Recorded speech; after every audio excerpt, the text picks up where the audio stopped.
വിശുദ്ധ ഷഅബാനിന്റെ വളരെ പവിത്രമായ ഒരു രാവിലേക്ക് നമ്മൾ എത്തിയിരിക്കുകയാണ്.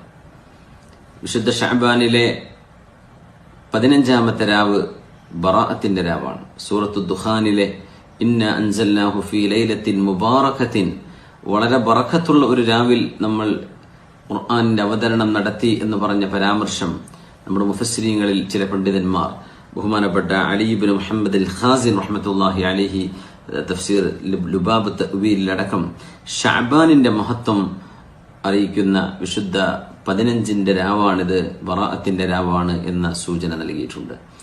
അള്ളാഹു അവന്റെ റഹ്മത്തുമായി ഭൂമി ലോകത്തിന്റെ പടിവാതിലേക്ക് ഒന്നാം ആകാശത്തേക്ക് ഇറങ്ങി വരികയും എന്നോട് മാപ്പ് ചോദിക്കാൻ ആളുണ്ടോ, ഞാൻ പുറത്തു കൊടുക്കാം, എന്നോട് ചോദിക്കുന്നവർക്ക് ഞാൻ ഉത്തരം കൊടുക്കാം എന്ന് അള്ളാഹു പറയുന്ന ഒരു രാവാണിത്.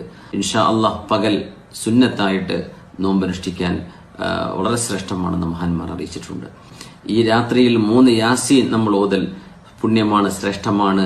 അതായത് ഒന്നാമത്തെ യാസീൻ നമ്മുടെ ആയുസ്സിൽ ബറക്കത്തുണ്ടാവാൻ വേണ്ടിയും, രണ്ടാമത്തേത് നമ്മുടെ ഭക്ഷണത്തിൽ വിശാലതയുണ്ടാകാൻ വേണ്ടിയും, മൂന്നാമത്തേത് മരിക്കുമ്പോൾ ഈമാൻ കിട്ടി മരിക്കാൻ അല്ലെങ്കിൽ സ്വാദയിൽ വിജയിക്കുന്നതിൽ ഉൾപ്പെടാൻ വേണ്ടി എന്ന നിയ്യത്തോടുകൂടെ ഇങ്ങനെ 3 യാസീൻ ഓതലും സൂറത്തു ദുഖാൻ ഓതലും വളരെ പ്രത്യേകമായ ദിക്റുകൾ, ഹസ്ബി അല്ലാഹു നിഅമൽ വക്കീൽ, നിഅമൽ മൗല വ നിഅമൻ നസീർ എന്നതടക്കമുള്ള ദിക്റുകൾ 100